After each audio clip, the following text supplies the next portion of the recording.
Welcome back to area of education by Satyam Singh. बेटा अभी तक हमने बात किया था कि पर कैपिटा इनकम से हम कैसे किसी कंट्री को रिच कंट्री, पुअर कंट्री या फिर एक मीडियम कंट्री बोलते हैं। मतलब हम क्या कर रहे थे, डिफ्रेंशिएट कर रहे थे डिफरेंट डिफरेंट टाइप की कंट्रीज को। ठीक है, आज जो हमारा टॉपिक होने वाला है वो होने वाला है कि इन्फेंट मोर्टेलिटी रेट क्या है, लिटरेसी रेट क्या है और नेट अटेंडेंस रेशियो क्या है। मतलब कि इनकम एंड अदर क्राइटेरिया के बारे में बात होगी। पहले बात हो रही थी सिर्फ और सिर्फ एक क्राइटेरिया की, जिसका नाम है इनकम। ठीक है बेटा, इनकम में भी कैसे बात करते हैं हम, पर कैपिटा इनकम। पर कैपिटा क्या होता है बेटा, पर कैपिटा इनकम। पर कैपिटा इनकम क्या है कि सबको पता है कि sir total income of the population upon total population. ठीक है, total income of the population upon total population. ये क्या होता है बेटा, ये होता है पर कैपिटा इनकम। इनकम तो क्या हो गया बेटा, हमारा एक क्राइटेरिया हो गया। ठीक है, अब अदर क्राइटेरिया क्या क्या है। अदर क्राइटेरिया जैसे infant mortality rate, literacy rate और नेट अटेंडेंस रेशियो। तो आज के टॉपिक में हमारा बात होगा कि इन्फेंट मोर्टेलिटी रेट क्या है, लिटरेसी रेट क्या है, नेट अटेंडेंस रेशियो क्या है। फिर कंपैरिजन है आपकी बुक में, हरियाणा डेवलप्ड है या केरला है या फिर बिहार है, mean different type of states को क्या किया जा रहा है, कंपेयर किया जा रहा है इन क्राइटेरियाज के बेसिस पे। फिर हम पढ़ेंगे पब्लिक फैसिलिटीज कि गवर्नमेंट के द्वारा कौन सी फैसिलिटीज आपको प्रोवाइड की जा रही है कि जिन एरियो में डेवलपमेंट ज्यादा नहीं हो पाया है उन एरियाज में, या फिर आपके पर्सनल या फिर होल डेवलपमेंट के लिए। ठीक है बेटा, टॉपिक नंबर 1 से स्टार्ट करते हैं, इन्फेंट मोर्टेलिटी रेट। तो इन्फेंट मोर्टेलिटी रेट क्या है, infant mortality rate can be defined as a total number of children that die before the age of 1 year out of 1000 lives children born in a particular year.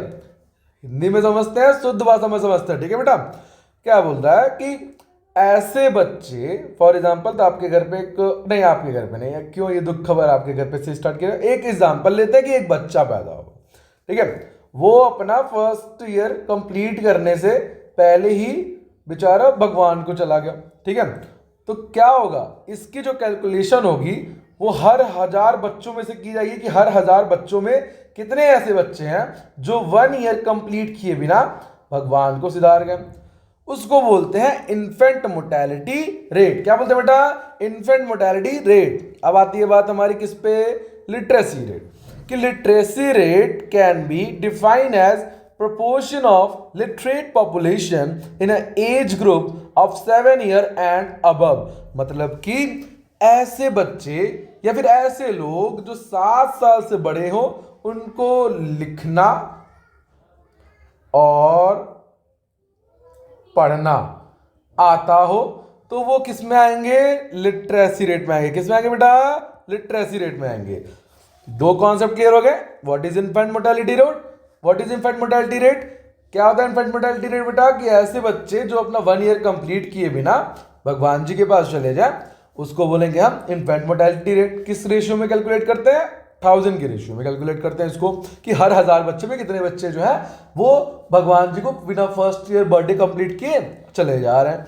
Literacy rate क्या होगा, ऐसे लोग जो 7 साल से above है और जिनको लिखना ना आ रहा, जिनको लिखना आ रहा हो और जिनको लिखना ना आ रहा हो, पढ़ना आ रहा हो, उनको किस में करेंगे हम, लिटरेसी रेट में। और जो ना पढ़ पा रहा हो, जो ना लिख पा रहा हो, उसको हम इलिटरेट बोलेंगे। Clear everyone. What is net attendance ratio? Net attendance ratio can be defined as the total number of children of 6 to 10 year age group attending school out of total number of children in a same age group।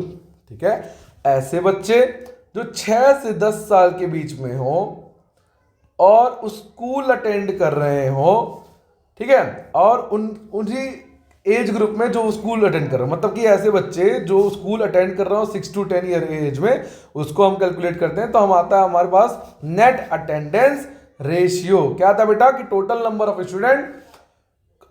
Student 6 to 10 year age group attending school out of total number of children मतलब कि for example आपके गांव में 100 बच्चे हैं जो 6 से 10 साल के बीच में हैं, इसमें से सिर्फ 80 बच्चे ही स्कूल जाते हैं, 80 बच्चे ही स्कूल जाते हैं। एक सेकंड रुक जाओ, मैं सही से बना दे इसको।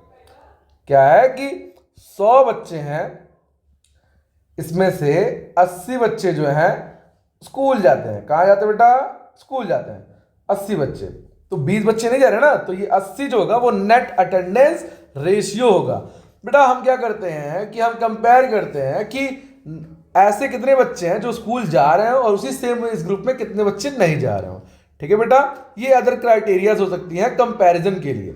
अब आपकी बुक के हिसाब से क्या है कि आपकी बुक में कंपेयर किया है कि हरियाणा, बिहार और केरला जैसे स्टेट्स में डेवलपमेंट पे फोकस किया जा रहा है या नहीं किया जा रहा है। इन क्राइटेरियाज की बेसिस पे कौन सा जो स्टेट है वो ज्यादा डेवलप्ड है। तो हमें देखने को मिला है, as you will read the book of NCERT, जब आप बुक एनसीईआरटी की पढ़ेंगे तो आपको देखने को मिलेगा कि जो ये स्टैटिक्स आप पढ़ेंगे इसमें, तो एक ग्राफ दिया रहेगा आपके पास, एक स्टैटिकल डाटा रहेगी जिसमें शो करेगा कि केरला जो है वो ज़्यादा डेवलप्ड है, फिर हरियाणा ज़्यादा डेवलप्ड है, और बिहार जो है वो बेचारा डेवलप्ड नहीं है। ठीक है, बेचारा डेवलप्ड नहीं है। तो क्या किया जा रहा है, क्या ऐसी कमी पड़ जा रही है कि बिहार डेवलप्ड नहीं है? तो बेटा पब्लिक फैसिलिटीज, वहां की गवर्नमेंट क्या रेगुलेट कर रही है, चीजें कैसे रेगुलेट कर रही है, कितनी फैसिलिटीज लोगों को मिल रही है। ठीक है, इन सब चीजों के ऊपर हम बात करेंगे। ठीक है, what is public facility? Income is a good tool of development, but it is not everything. More income may not give a population free area or protection from total diseases. So public facilities like primary, secondary education, health facilities, cleanliness and pollution free areas also important to sustain the life. बात समझो, क्या हो रहा है कि मैंने बताया था ना कि एक ए है, एक बी है, एक सी है, एक डी है। कोई 50 कमा रहा है, कोई 10 कमा रहा है, कोई 40 कमा रहा है, कोई 100 कमा रहा है। फिर हम निकाल देते हैं कि एवरेज इनकम। ठीक है, तो उसको बोल देते हैं कि इस स्टेट में ज़्यादा इनकम जनरेट हो रही है तो इस स्टेट में डेवलपमेंट ज़्यादा होना चाहिए। लेकिन ऐसा नहीं होता है, सब फैसिलिटीज सारे लोग नहीं ले पाएंगे क्योंकि उनकी इनकम इक्वल नहीं है। तो क्या होता है बेटा, तो पब्लिक फैसिलिटीज दी जाती हैं। अब पब्लिक फैसिलिटी कौन देता है? इसका छोटा सा डिफिनेशन है कि the facilities which are provided by government and are taken by the public is known as public facility. ऐसी फैसिलिटी जो गवर्नमेंट प्रोवाइड करे और हमारे द्वारा उसको यूज किया जाए, उसको हम क्या बोलेंगे? पब्लिक फैसिलिटी बोलेंगे। समझ आया कि नहीं आया बेटा? तो समझ आ गया होगा। अब आगे देखो, पब्लिक फैसिलिटी में पहला टॉपिक आता है पब्लिक डिस्ट्रीब्यूशन सिस्टम और PDS. Public distribution system is a system in which the poor people are provided or supplied food grain at a lower price compared to market. Public distribution system में क्या होता है? Ration सब जो सरकारी तरीके से राशन मिलता है उसको बोलते हैं पीडीएस और पब्लिक डिस्ट्रीब्यूशन सिस्टम। मतलब कि आपको सरकार के द्वारा कुछ अमाउंट ऑफ फूड ग्रेन्स मिलेंगे, ठीक है, जिसको आप खरीद सकते हो, लेकिन वो फूड ग्रेन्स मार्केट प्राइस से बहुत ही कम रहेंगे, जिसको गरीब से गरीब भी खरीद सकता है और अपने न्यूट्रिशन को फुलफिल कर सकता है। ठीक है, some area like Tamil Nadu has well functioning PDS while some state like Jharkhand and Bihar does not efficient public distribution system. तो कह रहा है कि तमिलनाडु जैसे स्टेट में जो फंक्शनिंग होती है पीडीएस की वो ज़्यादा सही है, लेकिन झारखंड, बिहार जैसे स्टेट में पब्लिक डिस्ट्रीब्यूशन सिस्टम सही से नहीं वर्क करता है। तो क्या इसका रीजन हो सकता है? Government functioning. क्या हो सकता है? Government functioning. क्या होता है बेटा? Government functioning. इतना समझ में आ गया? एक और कैटेगरी होती है बेटा बीएमआई। कभी भी किसी भी कंट्रीज को या स्टेट को कैलकुलेट करने के लिए हम बीएमआई का भी यूज करते हैं। कई बार बीएमआई क्यों यूज करते हैं? कि उनकी हेल्थ कंडीशन कैसी है। बीएमआई कैसे कैलकुलेट करते हैं? Weight in kilograms upon weight in metre square is the formula of BMI. ये फॉर्मूला किसका है? बीएमआई का। अगर ये डिवाइड करने के बाद आपका रेशियो 18 के नीचे आ रहा है तो आप अंडरवेट हो, 18 to 25 के बीच में आ रहे हो तो आप फिट हो, और अगर आप अब 25 आ रहे हो तो आप ओवरवेट हो। तो इससे पता चलता है कि आप हेल्दी हो या फिर अनहेल्दी हो। समझ गए? इससे पता चलता है कि आप हेल्दी हो या अनहेल्दी हो। अच्छा ठीक है, इतना क्लियर हो गया सबको कि क्राइटेरियाज होती हैं, कई क्राइटेरियाज के बेसिस पे हम क्या करते हैं, डिफरेंसेस देखते हैं कि कौन डेवलप्ड है कौन नहीं डेवलप्ड है। वैसे ही हमारा जो यूएन है, यूनाइटेड नेशन है, वो उसके प्रोग्राम है यूएनडीपी, उसके थ्रू एक रिपोर्ट तैयार होती है, HDR report, means human development report, जिसमें यह देखा जाता है कि जितनी भी कंट्रीज यूएन से जुड़ी हुई हैं उनका डेवलपमेंट स्टेटस क्या है, मतलब वो कितनी डेवलप्ड है या कितनी नहीं डेवलप्ड है। तो पहला, publish by United Nation development programme, मतलब ये जो एचडीआर है वो कौन पब्लिश करता है, यूएनडीपी। और इसका काम क्या है, compares the country on the basis of education level, health status and per capita income. ये 3 क्राइटेरियाज को यूज करता है कंपैरिजन करने के लिए। क्या करने के लिए बेटा, कंपैरिजन। क्या करने के लिए, कंपेयर करने के लिए। ठीक है, देखो, best method to measure development, human development report, sorry HDR, human development index और human development report publish by UNDP is one of the best method to measure the development of a nation. ये एक best तरीका होता है HDR method, जिससे हम पता कर सकते हैं कि कौन सी कंट्री जो है वो डेवलप्ड है या फिर अनडेवलप्ड है। ठीक है, ये पता चल सकता है ये कौन किससे ज्यादा डेवलप्ड है। तो पहला होता है पर कैपिटा इनकम देखना, दूसरा होता है कि उस कंट्री में हेल्थ स्टेटस कैसा है, तीसरा होता है हमारे पास कि उस कंट्री में एजुकेशनल लेवल कैसा है, लिटरेसी है या इलिटरेसी है। ठीक है, इसके थ्रू हम पता करते हैं इन तीनों क्राइटेरियाज के बेसिस पे कि वो कंट्री जो है वो लिटरेट कंट्री, वो सॉरी डेवलप्ड कंट्री है या फिर अंडर डेवलपिंग कंट्री है या फिर क्या स्टेटस है उसका। ठीक है, उसके बाद हम एक रैंक डिसाइड करते हैं। फॉर एग्जांपल इंडिया, आपके बुक में भी दिया होगा, India, Sri Lanka, Pakistan, neighbouring countries of the India, उसकी एचडीआई डाटा दी होगी। तो उसके बाद से एचडीआई डाटा दिया होगा और रैंकिंग के हिसाब से उसको रखा गया होगा। तो इंडिया, पाकिस्तान एंड श्रीलंका। तो श्रीलंका किस रैंक पे आएगा, फॉर एग्जांपल 3rd पे आ रहा है, ये आ रहा है 2nd पे, सॉरी रिवेट, जो पाकिस्तान है वो आएगा आपका फॉर एग्जांपल 3rd पे, क्योंकि उसकी डेवलपमेंट अच्छी खासी नहीं होगी।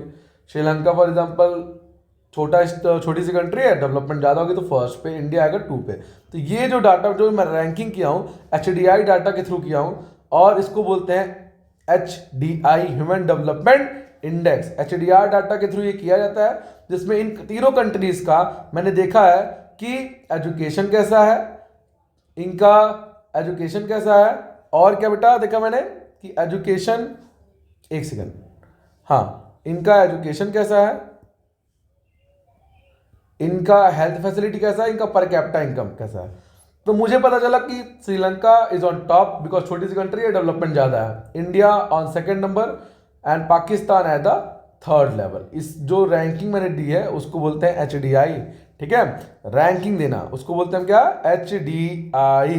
देखो, human development index is a composite statistic of a life expectancy, education and per capita income indicators which are used to rank countries in 4 tiers of human development. HDI rank of India is the world is 136, मतलब जो total 195 countries जो हमारी जुड़ी हुई है UN में, उस आपकी बुक में 189 दिखा रहा होगा। ठीक है, उसके अकॉर्डिंग इंडिया जो है 136 नंबर पे एचडीआई डाटा के हिसाब से आता है।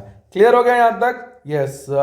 अब बात आती है क्या बेटा कि what is all about sustainability of development. अब सस्टेनेबल डेवलपमेंट क्या होता है कि जो सामान है या जो रिसोर्स है या जो भी चीज़ है हमारे पास, वो हम इस तरीके से यूज़ करें कि हमारी फ्यूचर जनरेशन भी उसको इन फ्यूचर यूज़ कर पाए ज़रूरत पड़ने पर। ठीक है, क्या लिखा है, we have not inherited world from forefather, we have borrowed it from our children. मतलब कि ये जो दुनिया है वो हमारे पिताश्री या उनके पिताश्री से हमें नहीं मिली है, ये हमारे बच्चों से हमने उधार लिया है। ठीक है, तो हमें इसको इस तरीके से यूज़ करना है कि हम और हमारी भी नीड सेटिस्फाई हो और हमारी फ्यूचर जनरेशन की भी नीड सेटिस्फाई हो, ठीक है। Sustainable development is a development that meet the need of the present without compromising the availability of future generation to meet their own need. मतलब हम रिसोर्सेज को इस तरीके से यूज करें कि हमारी भी नीड्स पूरी हो जाए और फ्यूचर जनरेशन की भी नीड्स पूरी हो जाए, ठीक है। डेवलपमेंट मतलब क्या, डेवलपमेंट करो, डेवलपमेंट करने के लिए कोई नहीं रोक रहा है, लेकिन फ्यूचर जनरेशन की भी तो नीड्स के बारे में सोचना है, आगे के बारे में तो सोचो, हाँ या ना। रिसोर्सेज यूज करो, डेवलपमेंट करो, कोई दिक्कत नहीं है, ठीक है, लेकिन फ्यूचर के नीड्स को भी ध्यान में रखते हुए। इन्वायरमेंट डिग्रेडेशन क्या है बेटा, एंड सस्टेनेबिलिटी डेवलपमेंट।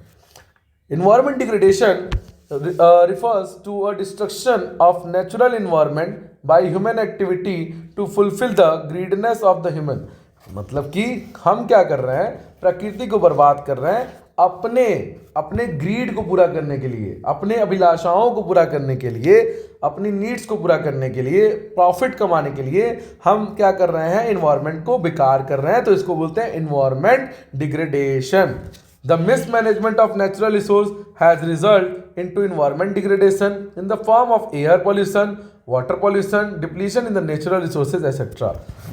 हम अपने कंट्री के रिसोर्सेज को अच्छे से यूज नहीं कर पा रहे हैं या फिर ज़्यादा से ज़्यादा यूज कर रहे हैं कि प्रॉफिट जनरेट हो, तो उसको क्या बोलेंगे, इन्वायरमेंट डिग्रेडेशन बोलेंगे। जैसे air pollution in the form of air pollution, water pollution, depletion of nature. जैसे ग्लोबल वार्मिंग कैसे हो रही है, हम फर्नीचर बनाने के लिए पेड़ों को काट रहे हैं, हम क्या कर रहे हैं, इनको कट कर रहे हैं, हम बिल्डिंग्स बनाने के लिए पेड़ों को कट कर रहे हैं, तो इससे ग्लोबल वार्मिंग दिन पर दिन बढ़ रही है और इन्वायरमेंट क्या हो रहा है, खराब हो रहा है। तो दूसरा पॉइंट क्या कह रहा है, it has also threatened the dream of sustainable development because it has created such type of environment which is harmful for the existence of future generation। मतलब कि it has also threatened the dream of sustainable development because it has created such type of environment which is harmful for the existence of future generation। मतलब हम development कर रहे हैं लेकिन इस तरीके से कर रहे हैं कि हमारी आगे वाली जनरेशन उस चीज़ों को यूज़ भी ना कर पाए और उनके लिए रहना भी जो हो वो मुश्किल हो जाए। जैसे कि अगर पेड़ काट रहे हो तो दिन पर दिन ग्लोबल वार्मिंग बढ़ेगी, ग्लोबल वार्मिंग बढ़ेगी तो टेम्परेचर बढ़ेगा एटमॉस्फेयर का, और हमारी आगे वाली जनरेशन को ज़्यादा से ज़्यादा हीट या फिर गर्मी के सीज़न में ज़्यादा से ज़्यादा हीट को महसूस करना पड़ेगा, ठीक है, या फिर उनके लिए कोई ठंडी का सीज़न ही नहीं होगा, सिर्फ गर्मी का सीज़न होगा, तो प्रॉब्लम होगी ना बेटा। तो आज जो हमारा चैप्टर है वो यहीं पे ख़त्म हो जाता है। और हमने क्या क्या पढ़ा बेटा, एक बार रिवीजन ले लेते हैं, एक बार रिवीजन कर लेते हैं, ठीक है। हमने क्या क्या पढ़ा डेवलपमेंट चैप्टर में कि आइडिया ऑफ डेवलपमेंट, डेवलपमेंट क्या है, varies from person to person, मतलब डेवलपमेंट कैसे एक पर्सन से दूसरे पर्सन पे अलग अलग विचारों की वजह से बदलता है। Development is different for people and have different goals, ठीक है, लोगों के अपने अपने राय होते हैं डेवलपमेंट से related. Goals and other income, national development, पर कैपिटा इनकम, ये सब पढ़ा हमने। फिर कैसे कंट्रीज को कंपेयर करेंगे, तो पर कैपिटा इनकम से और इन्फेंट मोर्टेलिटी रेट से और किससे करेंगे बेटा, लिटरेसी रेट, और बेटा किससे करेंगे हम, नेट अटेंडेंस रेशियो, ठीक है, और BMI से, ठीक है। इनकम एंड क्राइटेरिया में ये सब चीज़ें आ जाती हैं, ठीक है। Public facility like PDS, education facility, health facility, ठीक है। सस्टेनेबल डेवलपमेंट क्या है, जब हम अपने रिसोर्सेज को इस तरीके से यूज़ करें डेवलपमेंट के लिए कि हमारी फ्यूचर जनरेशन के लिए भी रिसोर्सेज बच रहे हैं, उसको सस्टेनेबल डेवलपमेंट बोलते हैं। तो बेटा आज के लिए ये क्लास यहीं पे ख़त्म होती है। हमने कवर कर दिया अपना सारा टॉपिक कि what is all about development, इस चैप्टर में क्या था क्या नहीं था, और हमारी क्लास होती है यहाँ पे ख़त्म। आशा करता हूँ कि आपको सारी चीज़ समझ में आएंगी। फिर मिलते हैं नेक्स्ट क्लास में, तब तक के लिए जय हिंद जय भारत। आप ऐसे ही पढ़ते रहिएगा, आगे बढ़ते रहिएगा, और प्लीज़ वीडियो को लाइक और सब्सक्राइब करना ना भूलिएगा। Thank you.